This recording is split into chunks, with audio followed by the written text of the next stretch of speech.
Afternoon everyone, Matt Soper here, Hampshire Carnivorous Plants, and this afternoon I thought we'd have a look at our bog gardens out here in the garden, and we've got 4 now.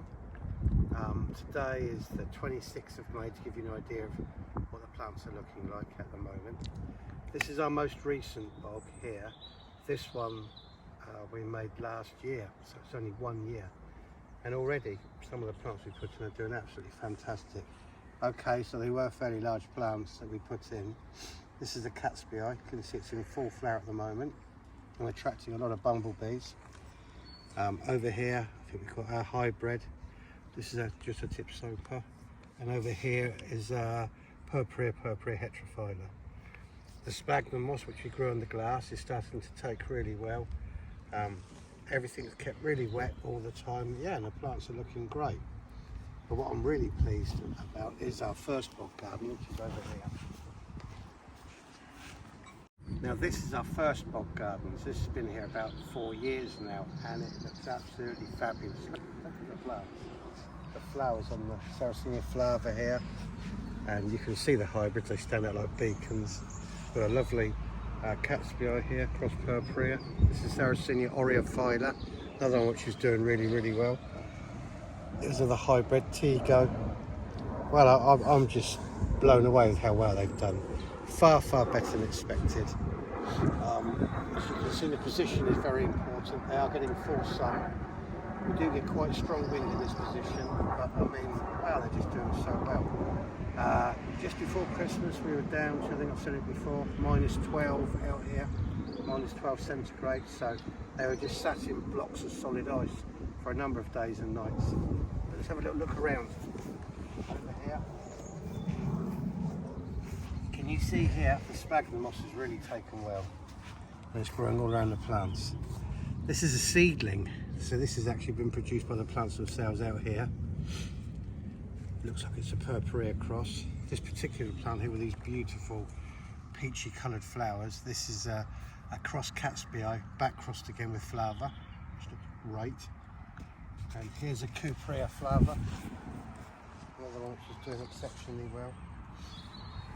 Now I have just watered this today, which is unusual because last year it went ages without needing water. I've got an idea it might have a hole in the liner, which is a shame because I don't really want to dig everything out and relay it all again, which should be a real pain. But as long as it holds water quite well, we'll see how we go. Now people have asked how we water the plants. Well, this is connected up, it's a pipe here which is connected up to our water tanks behind the glass house, so we constantly have a feed of rainwater as and when we need it. It's just a case of turning the tap on and turning the tap on over at the tank. They don't use that much water because it should be undrained, and so they hold their water for a long time. Plants don't mind sitting in this much water. It's quite normal for them in the wild. Let's have a look round over here, see what else we have. Here we are. Here we have, this is a Judas Hindle, Purpurea venosa, and down here is a Drosera intermedia. Can you see it here? Just a small plant. These come up all over the bog. In fact, we've had all sorts of things coming up. I'll move around here. Now these are a bit easy to see. Let's show you some here. Purpurea. This is a huge Brooks hybrid here.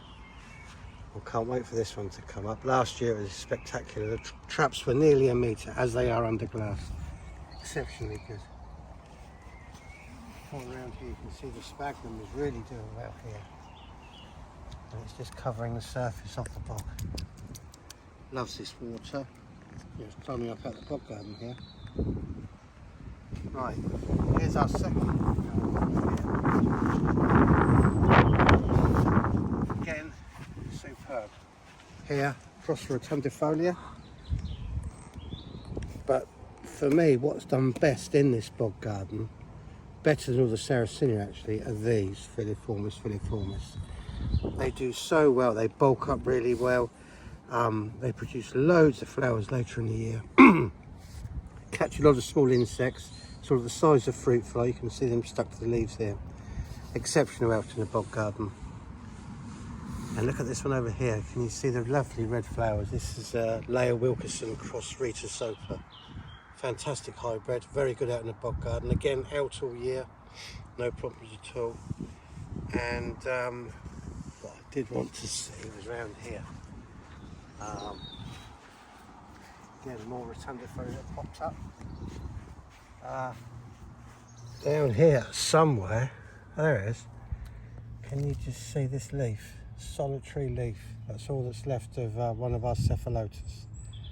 Now, I'm not giving up on this. I think it will come through. Although it went down to -12, and that's all I can see. Last year they came up from the roots, not until around about, they were showing signs of growth around about the end of June, so it took a long time, but they did come back. So I'm not going to, not going to forget about it. I'm sure something will happen. Well, I hope it will, saying that. And here's a Dyneema Cephalota Venus Flytrap, which is doing really well. You can see it's just coming out of dormancy and into full growth. And down here, Pinguicula grandiflora. These were in flower earlier in the season. Lots of seed pods, and as you can see down here, there's a young, can you see here? A young plant's come up from seed. Just here, there's one there, and there's another one here. Just here. But I mean, just look at them. Well, here we are. Look, I mean, you can see across here how well the plants have done. They're absolutely spectacular. I love growing them outside now. They're a real talking point. Anyone that comes along to the nursery, they always get drawn out to see the plants growing out in the Bog Garden because they look just so unusual. A lot of friends and family come down and they know we grow carnivorous plants and they think they're all restricted to the glass house over there, and they're amazed to see them growing so well out in the garden.